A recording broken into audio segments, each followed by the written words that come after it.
Good afternoon বন্ধুরা, চলে এলাম আজকে আমার লাঞ্চের মেনু নিয়ে। খুব সাধারণ এবং খুব প্রিয় একটা লাঞ্চ হচ্ছে আজকে আমার। তো দেখো বন্ধুরা, আজকে কী কী বানিয়েছি।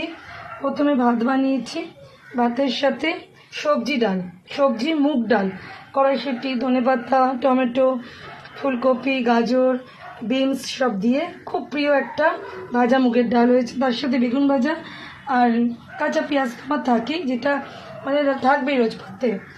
তারপর বানিয়েছি ডিমের ঝাল চিটচিটে আর মাছের ঝালটা শুধু আমার আর ওর বাবা, মাছ খাবে না এই মাছটা, তো এটা ওর বাবা খেয়ে গেছে আর আমার। আর সর্বশেষ হচ্ছে চাটনি ছাড়া তো আমার চলবেই না। আমার সারা বছরে মানে একটা চাটনির একটা ব্যাপার থাকে, তো চাটনি ছাড়া আমি ভাত খেতে পারি না বলতে পারো। তো এই হচ্ছে আজকে আমার লাঞ্চ মেনু। তো যদি কারো ভালো লাগে লাইক করো, কমেন্ট করো, শেয়ার করো আর ভালোবাসা দিয়ে যেও দিদিকে।